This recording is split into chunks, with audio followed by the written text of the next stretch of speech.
Hi, welcome. Good morning, Leslie. Good morning. I'm so excited that you're here, and we're just going to dive right in. So, as you know, the place that we begin is your beginning. So, just curious when you were growing up, what you were raised with, either religion or spirituality, or how you experienced that aspect of life. Yeah. So first, before answering that, I just want to tell you how much I appreciate what you're doing and what you're putting out into the world. And these conversations that you're inviting people to have about their spiritual journeys are so important. And it's like, I wish every time I listen to one of the podcasts, I'm like, I want to grab one of those people and be like, come have coffee with me at my house. Come sit with me around a dinner table and with you too. And I love that you are inviting us to have more meaningful conversations in the public space. And I know it's a labor of love for you, and there's so much effort and work and all the logistics and all that groovy stuff behind it. So I just want to start off by thanking you. Oh, you're welcome. Thank you. Yeah, it gives us all a chance to kind of peel back the screensaver, like that I like to say, and kind of look and see what's behind it. And so for me, I was raised by Greek immigrants, and so my childhood was in some ways typical of the immigrant experience. And we had a very interesting relationship with being Greek Orthodox, which was my parents taught me to pray, and that was important. They said that there was a God. They talked about that there was a God. But then the behavior that I really observed that was happening was really incongruent with a loving God. And it was really more of a, be good because otherwise God will punish you kind of thinking, which I'm sure many of us have grown up with. And I remember very specifically, Leslie, like one of my first memories of like my own spiritual awakening, if you will, was of being really, really little and watching my mom pray for something. And it was usually something really dramatic and big. There was an enormous amount of intergenerational trauma in my family from way, way back. And so there was painful things that were always happening in our life. And so what I would see was my mother would pray for these things. And then when they happened, when the good thing happened, there wasn't like a saying of thank you. And I had been taught, right, as a little kid, you learn how to say please and thank you. And so I was like, wait, I don't get it. Like, you're saying please to God and he's given you the cool stuff, but you're not saying thank you. So it was really weird. And I got that very, very early on, that like something was wrong with the loop of just asking for goodies and not expressing gratitude. And there was a lot of that. Which is amazing as a little kid. Like, wow, good for you. Yeah, well, Really notice that is for me way beyond what I was noticing when I was a kid. well, it was a lack of, it was congruity. It was like, one of the things I think children are so beautiful about is we recognize when something is not in integrity or there's not authenticity someplace. And for many of us, it's not safe enough to say that. It wasn't safe enough in my home for me to say that, but I knew it and I felt it very, very deeply. And I was in conflict about it. And sometimes I would get mad and I would have like fits because there was so much of those mixed messages going on.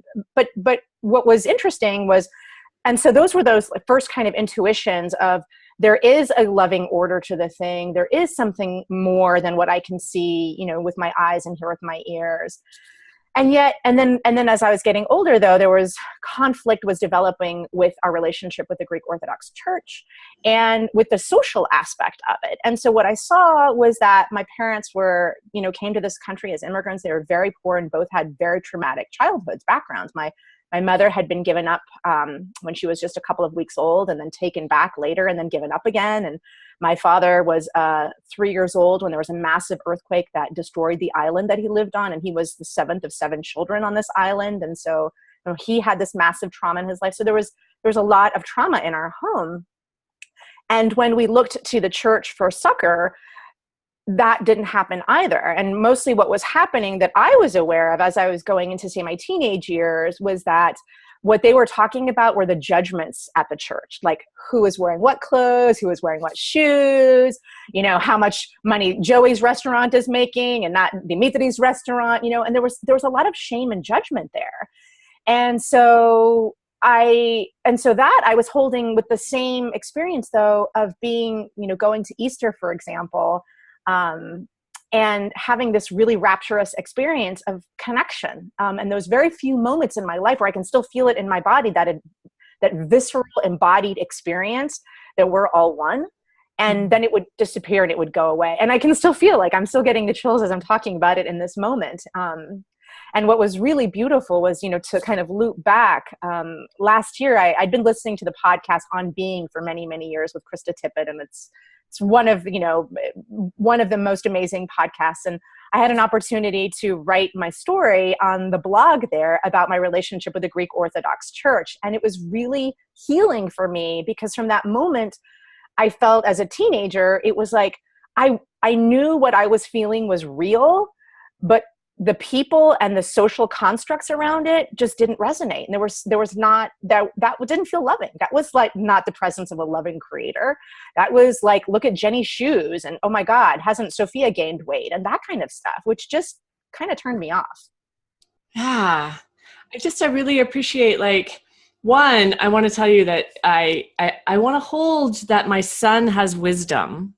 He's 3, right? And maybe in making sure that my husband and I are open to allow his wisdom and for he to feel safe to call us on things that we may be blind to, right? And that's like such an honoring thing to stop and say, okay, let's put that down. Like, let's make sure that there's space for the children who are innocent and seeing things that we in our adult brains don't see.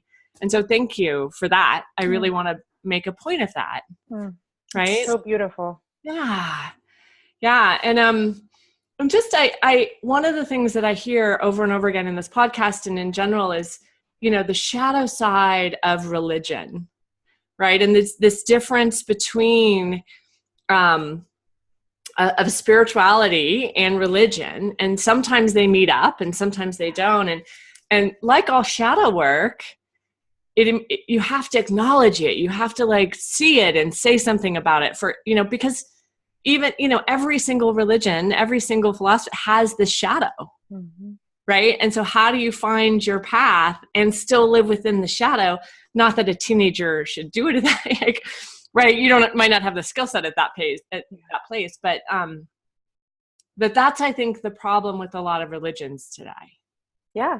And what I really love about that, Leslie, is like, there's not necessarily an organized process that I've observed for talking about that within organized religions. And so most of us go outside of them and we talk badly about them. And then we come back and then we try to go back in for some solace. And it's really, there's a lack of authentic congruity with that. And it's very, very complicated. And so it's interesting, this is, it touches on the piece that I wrote for On Being. And it was really, I had this experience where just a few years ago, I went to a local church, a local Greek Orthodox church, and I wanted to light a candle for my mother who had just passed away and who had had a very, very tumultuous relationship, but with whom we'd had enormous healing and forgiveness by the time she passed. And I went into this church on either the night before or a couple nights before Easter, and I wanted to light a candle and make a donation and just, say a blessing for my mother's spirit. And the priest who was there, who was,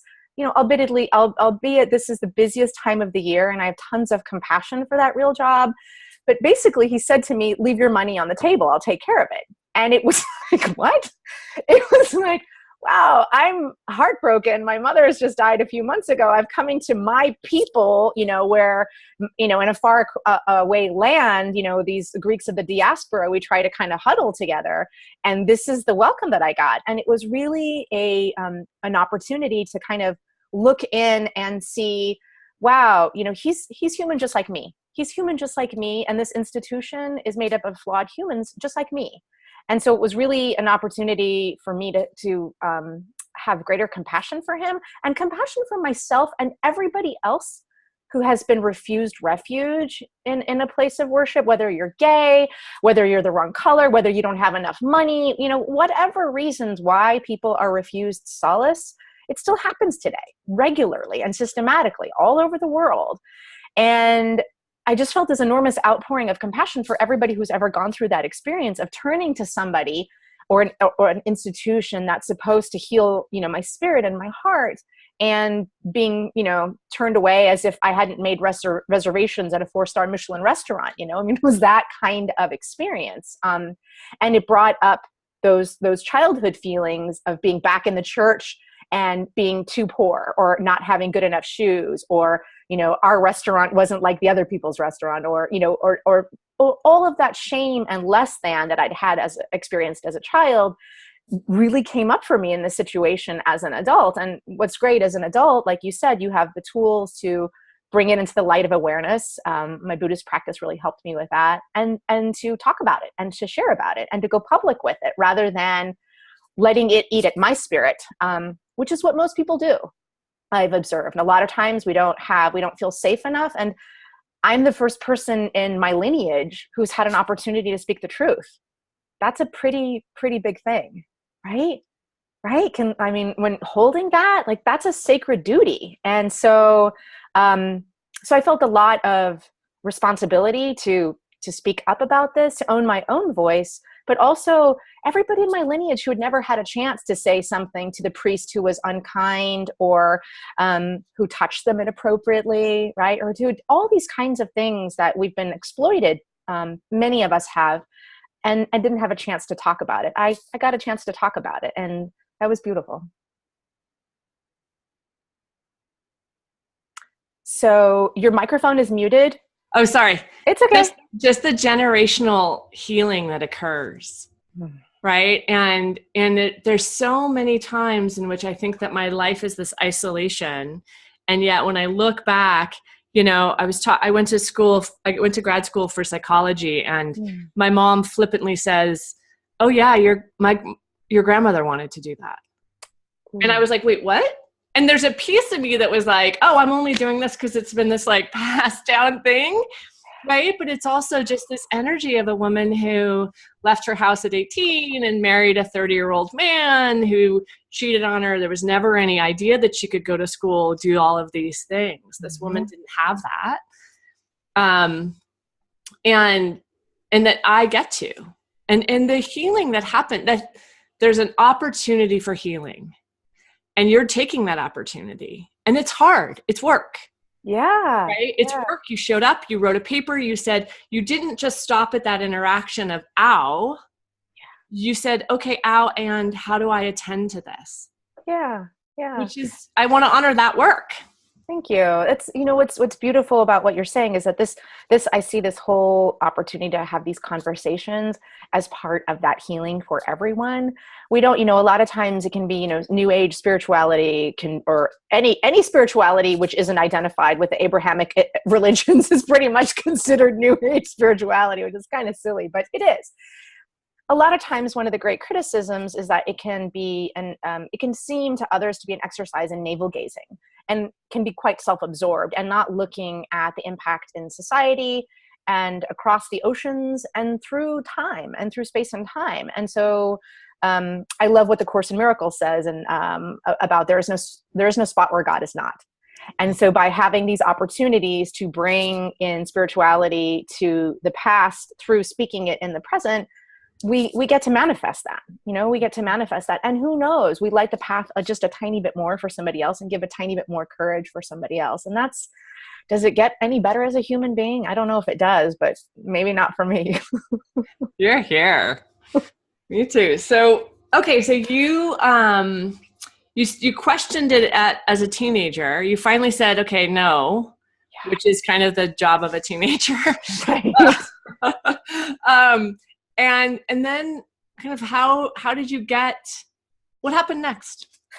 Yeah. So the piece too, as a teenager, that was very interesting, that I think I see a lot of people kind of in that phase was my intellect was ramping up, and as a highly sensitive child who also had this intellect, being a voracious reader, I was a loner, I was an only child, all of these things. And then I start getting a lot of props for this intellect.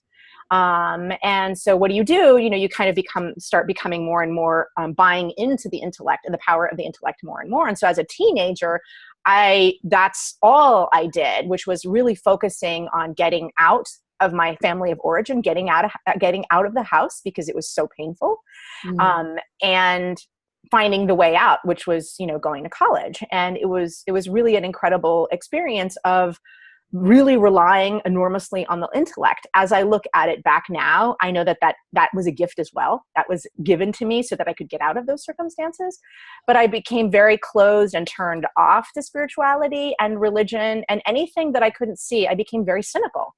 I was a teenager in an enormous amount of pain. I mean, it was so bad that when I was asked to speak at my high school graduation, Leslie, and I was homeless and nobody knew that. And that speaks to how the burden that I was carrying for my family, right? I was carrying so many burdens.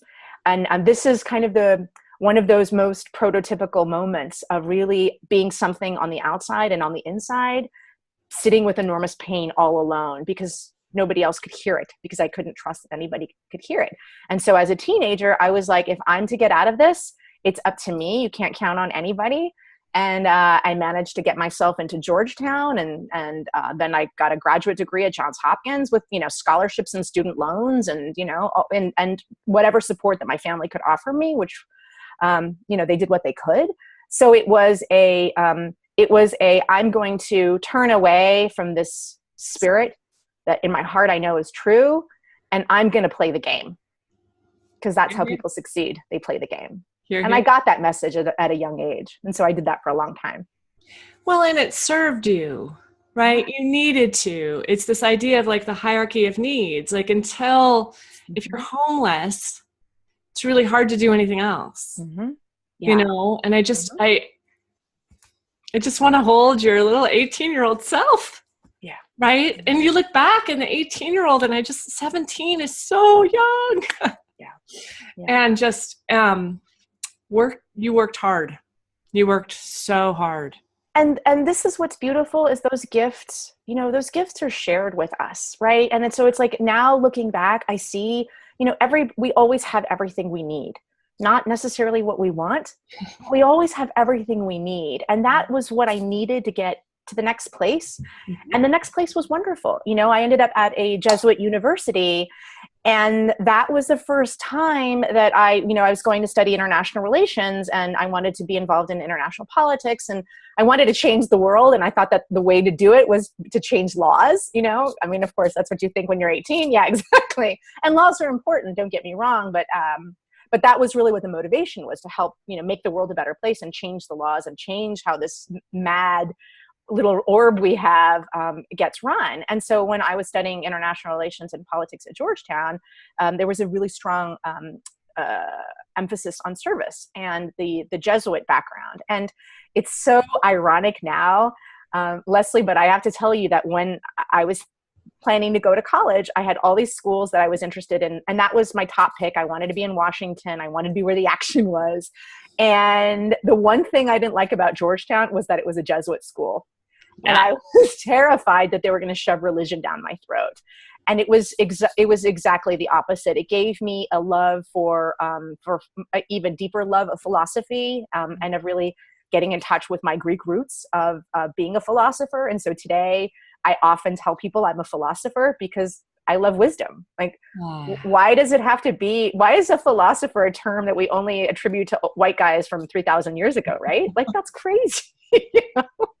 So, and so it was this really great opportunity to do some really rigorous scholastic study of reading the basic text, of having a pretty interdisciplinary approach to looking at the ethics of international relations, and getting some of the underpinnings that really inform my life today that I wouldn't have had I not been guided by spirit to end up at that school. So, and from that place, there was the conflict started growing after I went to, then I went to graduate school and I did a master's at Johns Hopkins, and I was immediately recruited to start working at the World Bank, which was, okay, now I get to make a difference, right? Right, yes, now I get to help everybody because it's the whole world, and it was awesome. And it was wonderful. It was wonderful in many, many, many respects. For that age and for that first awakening into this world, this really big world. And, I thought I had traveled, because I'd been to Greece a couple of times, and, I'd been to Mexico, and I thought I was well traveled, and I end up at the World Bank, and it's like, wow. And so it was really a wonderful education, but it was also this understanding that the way it was the beginnings of the idea that the ways in which we were talking about the world weren't really reflective of reality. Because what would happen was that when I was there, and then subsequently in my career, I got involved I was recruited to go to Europe next, and I ended up working for the European Union doing post-war reconstruction assistance in a conflict zone, right? So here you are in a war, after a war, and now you get to clean up the war. And what do you make of the war? And what I saw, the kind of what happens in the aid industry was tragic to me. What was happening with how people's poverty and pain was being sat on top of by this huge organism of capitalism was very painful to me. It was very, very painful to me, but I didn't have the language for it. I was still part of the system. I was still doing great. I was still thriving. I was still running around the world and doing all of this, but something inside of me didn't resonate with that. And that led to the next thing that happened. So, yeah. But one of the things, there's a bunch of, I like to listen to the threads of commonality in these. Yeah. And so the pendulum swinging, right? Didn't get your needs met spiritually. See ya, no spiritual, cutting it off. I will be all intellect, right? Which is the conflict we're having now. And now you've done it, right? This arrival, which is one of the most painful spaces for a lot of people when we finally get what we think we want. And the travel. Really having an opportunity to experience other people's experience in a deep way really has an ability to open people up if you choose to take it. Yeah. And so now, go ahead. No, please. So now you've accomplished what you needed to accomplish. You have money, you have travel, you've got the great business card. That was my thing. I always wanted a good business card. Totally. It was so good. It was so good. Little stars on it. And it was great. Oh, geez. It's like the perfect weight goal for me. It was like, I achieved it. And so then what happens, right? That's some heavy work going into war-torn communities. Yeah. So what happened next with that? So before I get to what happened next, because it's kind of a pivotal part of the journey, I really want to reflect on what you just said, because it's really, really important. And that is about what happens when we travel. And I think, it's well established that our first experience of the divine has to do with how we connect to our parents and our homes, right?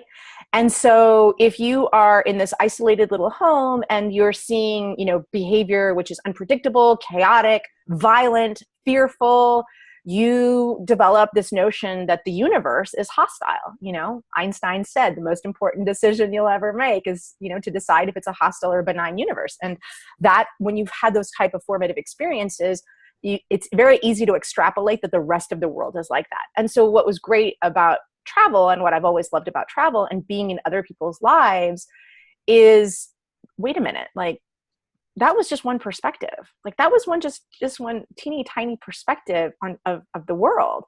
It happened to have been mine, but just because it was mine doesn't mean it was truer than any other perspective of the world. And when you go to other communities and see how other people live, for me, what that's always done for me is helped me to look at, what are the elements that are in this community that I'm craving and that I'm hungry for? And part of the reason that I left Washington, D.C. and I moved to Europe was because I was craving community, and found that when I was with people in Europe that there was more time to sit. In Greece, friends had time to sit for a coffee. Sometimes there would be 3 hours of coffees.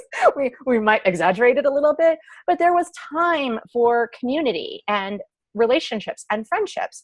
And the the more kind of prototypical American ideal of you work hard, you do it alone, you make your money, you go home and you watch TV was like, what? Like that just didn't seem, didn't seem really what I was craving. And so I was feeling this longing for community. And that was kind of what pulled me to Europe. And it's still a very important part of my life now. And so it's like wandering around the world, picking up those little tidbits. And I finally come to the place, Leslie, where I proudly say I'm total California spirituality, which I used to mock terribly years ago, right? Yeah, because it's a little bit all over the place. So anyway, but to get back to, but I like the idea that, one of the interviews I did was a guy who just took spirituality and like methodically went through his life and added it to relationship and added it to work and added it to, it's an interesting way to do it. And what I hear you do is creating, as you're growing up, the building blocks for what you need internally, right? You do need your intellect. You do need community. Do I need community, right? Like, that's one of the things that's missing. And so like, I hear you having this life, and intentionally or not intentionally, but finding these pieces that you need to be fed as a human being. Yeah. It's the golden, I think of the stories of, in the labyrinth, in the Palace of Knossos, where there was a thread that was left, a golden thread left, so that he could get out of the palace, right, out of the labyrinth. And so I see this golden thread that I've continued to be guided, as I believe we all are. My journey is no exception. It just has some bigger colors and some bigger booms at times than some other people's. But that golden thread of, if you keep your eyes open, if I keep my eyes open, I'm getting what I need here. Mm. And that was really what happened for me at the next place in the journey, was very much that the pressure of being who I believed everybody wanted me to be, right? Right, was just too much. And so, it was affecting, I had a really distorted relationship with my food and body, and my personal relationships were a mess. And so there was all of this stuff that, because the screensaver looked fine, people didn't really bother me. I still looked, quote, successful in the culture. And then one day I was living in Belgrade doing reconstruction assistance there, and I had gone out with a friend, and we were sitting in front of my house after going out to dinner. And as we're sitting in the car, it's October and it's cold in Belgrade. And I remember seeing a guy walk just past us, Leslie, and he has on a short sleeve shirt, and he's walking to the car in front of us. And it was only because he had that short sleeve shirt on in October in Belgrade that I noticed it, because it was quite cold. And so he walked to the car that was right in front of us, the next car parked ahead of us. And when he opened the door, there was a bomb, and the entire car exploded, and so did he. And all of the alarms of all the cars in the neighborhood went off. And so it was literally like a scene from a movie. And what happened next that night was very frightening for me. So eventually an ambulance came, and, we saw this person being immolated, which was horrifying, as you can imagine. But what was even more horrifying was there was a nightclub across the street where mostly people who were diplomats and people in the international community, and people who had made monies from the wars, right? Because there's a lot of people who make money off of war, were at this club. And they were coming outside, and they were watching what was happening, and they were just picking up their cell phones and smoking their cigarettes, and they were so blasé. And that broke my heart, because what I observed was they had hardened themselves so much to handle these wars, that here was a human being in front of them who was dying, and they seemed to be immune. And now I know that they weren't. I mean, I know that they were as shocked and traumatized as I was. But what really terrified me that night, Leslie, was that I knew that if I continued doing this, that's what I would become. I was on the path to closing my heart. I was on the path to not caring, because it was too painful to care. And so what divine order did for me was give me this spiritual crisis. And so I couldn't go to sleep. I couldn't eat. I couldn't be alone. I couldn't be with people. They tried to give me all these drugs, which is what we do when anybody's in pain. And everybody kept saying to me, if you're going to stay and do this career, oh, hello, Dougie. Oh, your Dougie's so Bella's joining us. sweet. Oh, I love her. Oh. Everybody was saying to me, if you're going to do this work, this is going to happen. People are going to die. You're not a toughen up kid. And, when I got my master's degree, actually Madeleine Albright was the one who handed it to me. So I had a good example of the path that I was on. Of this was a woman who had become very tough, right? And there were a lot of consequences from her decisions in the world. And something inside of me said, no, I can't. And so I had this, what's commonly called spiritual awakening, a breaking open point, a nervous breakdown, call it what you will. But I ended up, I left the job and I went and lived on an island in Greece to begin this process of healing and of really exploring what had happened to my humanity. Because I was so busy doing everything that this world, the world of materialism, told me were the right things to do, that I was losing what made me human. And the universe was not going to handle that for one more minute. So I was taken out. Well, there's a couple things. There's choices. You made choices. Yeah. And, the 12-step program talks about standing at the turning point. Yeah. And you made choices, and you could have made a different choice and you didn't.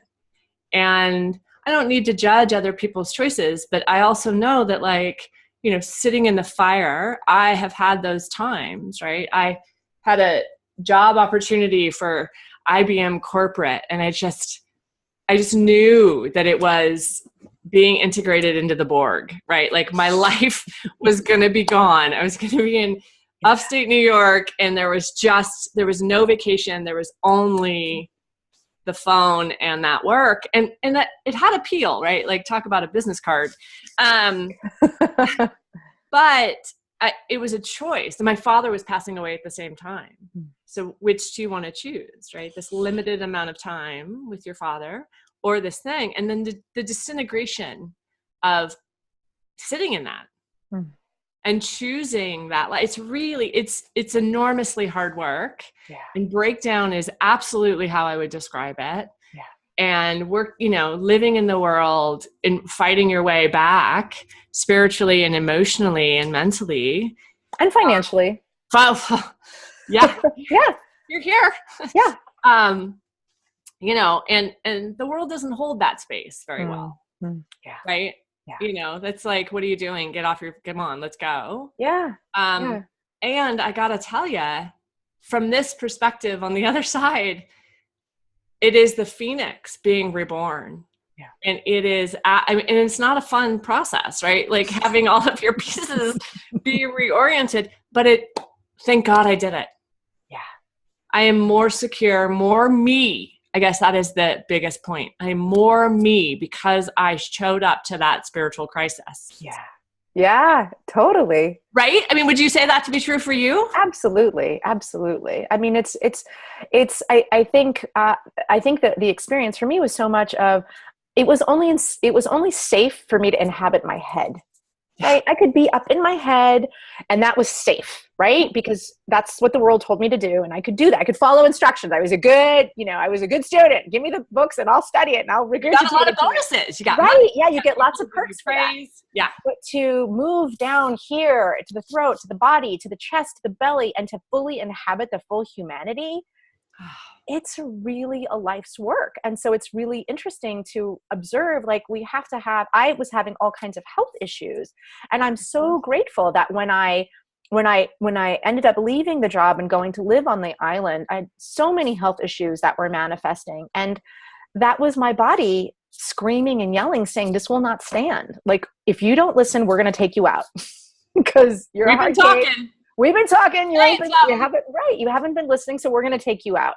Yeah. And it was a very slow process. And, it's funny because a lot of times when I love to listen to podcasts, and I like yours, and I love to hear people talk about their spiritual journeys, and they're like, oh, and this is not to demean anybody's spiritual journey, but it's very funny to me when somebody has a crisis and then within 3 months later, they're like, a guru who's coaching about it. I'm like, wow, like that's impressive. Like I'm talking like over a decade of work here, and I'm still working with it on a daily basis, and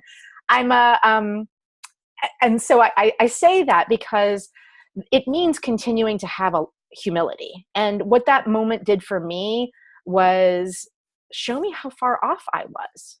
I had complete lack of humility. I mean, I was a nightmare, I was a nightmare to people because I was in so much pain myself that I couldn't see how I was causing pain for others. And I was so isolated spiritually myself that I couldn't see beyond my own nose. Right. Well, and so you were doing to others what you were doing to yourself. Absolutely. Which is what we all do. Back to the Greek Orthodox priest who was doing to you what he couldn't stand your grief. Yeah.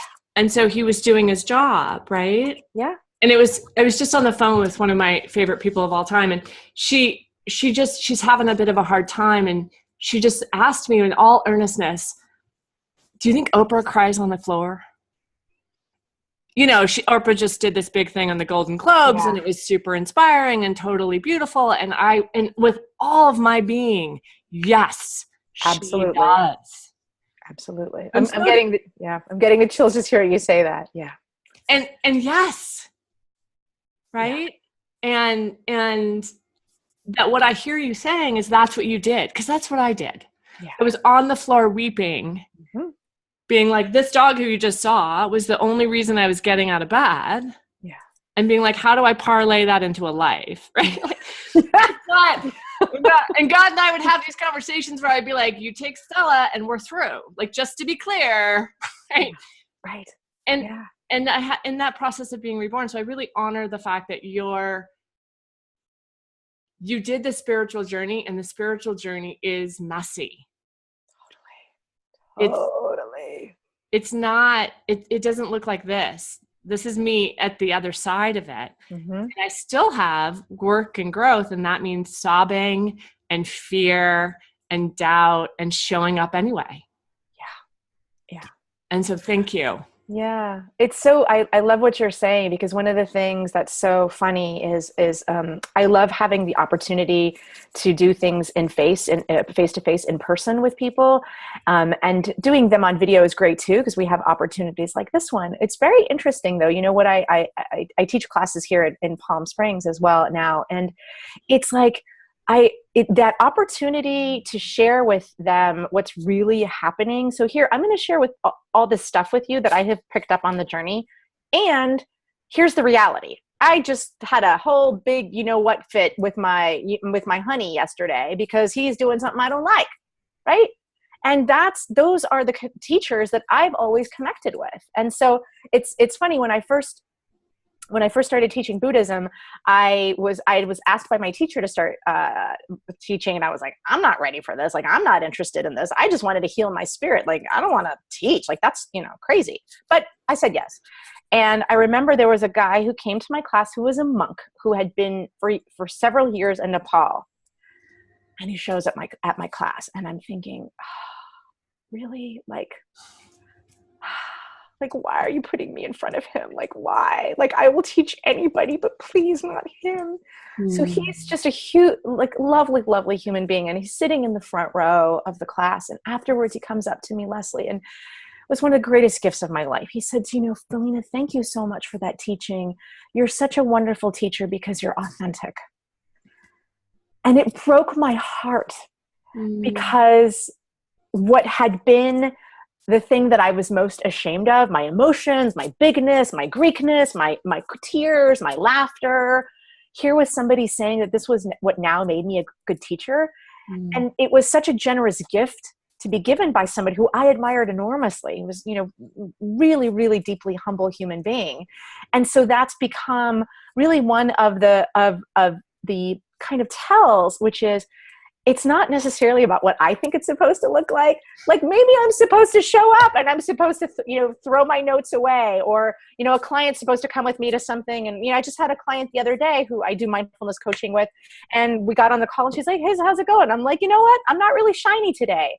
And she said to me, thank you so much for saying that, And I thought, girl, somebody else has done that for me. That's why I can do it here. You know, when I talk to my mentors, I don't need to hear that they're shiny and perfect all the time. I need to hear that I need authenticity. That's what I crave.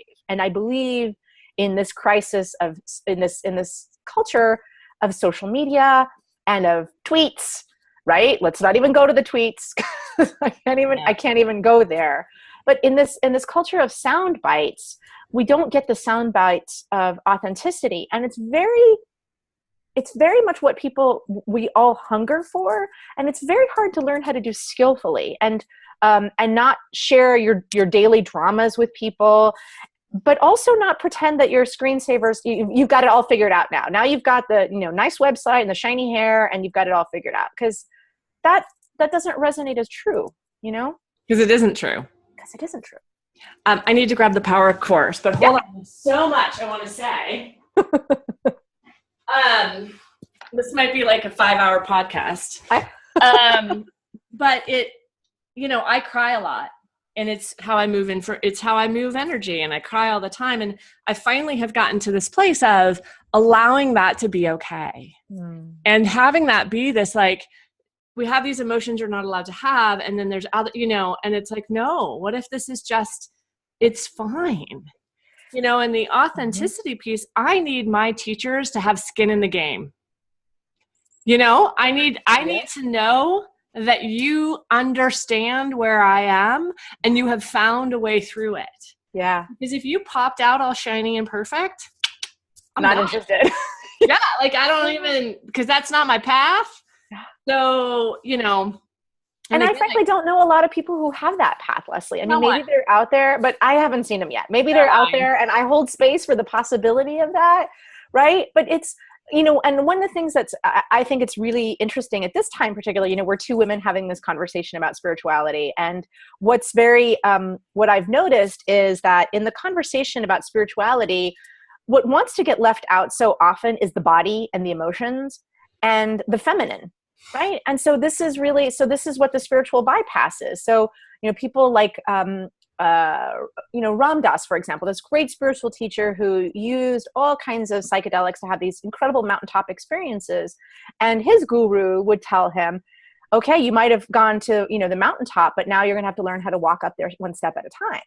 And what that means for him and for my life and for the lives of many is we have to integrate that spirituality with this messy humanity, with the fights with our partners, with the tears, with the, bagging, sagging parts of the body that start to bag and sag, right? With the financial, with the impact of poverty in this country and income inequality, right? Which breaks our hearts open. And so I think it's really, really, a statement about where we're coming to spiritually in this country at this moment for women like you and me, which is spirituality, in order to be really vital, must be embodied. It must be embodied. And that's through tears, that's through crying, that's through being open to the heart. And one of the challenges a lot of times with organized religions is that we don't see that honored in sacred ways. There's those criticisms. I was talking to a woman the other day at a yoga class that we attended, which was on the lawn here, outdoors, and it was absolutely gorgeous. And she said, for so many years, I've internalized this misogyny about myself, that I'm messy, that I'm not linear, right? That I need more time for self-care. And I was so proud of her. Like, I was like, you go, girl, like, go, sister, because that's what happens. And so not only do we suffer from that patriarchal approach, but so do our men. They hurt so much. So when I think about an embodied spirituality that brings in the whole human experience, the emotions, the messiness, the tears, how does your child know that you love him? Because you wipe his bottom every day, right? Not, that's one of the ways your baby knows you love it, right? So let's call a spade a spade. Like, the human body and our emotions and the embodied experience is what connects us to one another, because we need each other, right? And instead of having that spiritual experience, which is, I'm going to meditate and I'm going to be by myself and I'm going to achieve nirvana and I don't need any of you. I don't Well, buy that's it easy, anymore. honestly. Yeah. It's way easier to be on a mountaintop than go through traffic and be married and have a 3-year-old wake you up at 2 a.m. Yes. Like it's way, I could be spiritual by myself, right? Like that. Absolutely. For me, I really appreciate this idea of like, the body is telling me something. Emotions are telling me something. This is information that I can use. And then applying these spiritual principles to money, to the relationship. Like, I have been in this, like, I'm holier than thou because I don't charge for things. And someone called me on it, like, whatever, you're a spiritual martyr. And I was like, ooh, that's not attractive. Yeah. And just like, okay, like, actually, yes, getting paid rightly is in balance. Yeah. That the choices are not groveling at the floor, begging for money, or taking advantage of everything while reaping the land. Like, it's all about these balances. Yeah. The intellect is still serving you. Mm-hmm. Your body is still serving you. Yes. It's so great too, because what you're saying is it's really hinting at all of the spiritual teachings come at this at a different way if we really apply them. So James Finley is somebody who I really respect, who studied with Thomas Merton, who is one of the most amazing human beings, I believe, of the 20th century. And he talks about find your teaching and follow it. And what's important about that to me is that it's very easy to do kind of California style spirituality, cafeteria, you take a little bit of this and a little bit of that. And I have completely done that. I've had so many different types of powerful, I've had experience with entheogens. I've had experiences in silent meditation retreats, with yoga, there's so many different experiences. But it's really valuable to find a teaching and to really follow it. And so when I look at the teaching, Buddhism is one of my primary teachings that I follow and try to share with others in a non-religious way, but looking at right livelihood, looking at right effort and right livelihood, right? And so it's exactly what you're speaking of. And so I'm working with somebody currently who she came to me, she's had her own business for about 10 years now, and she's really stuck with allowing greater abundance to flow into her life. And so we're really working together to have this mind shift of recognizing that when you share and honor your gifts and you give other people an opportunity to value them, you're practicing right livelihood, and both people are benefiting from the exchange.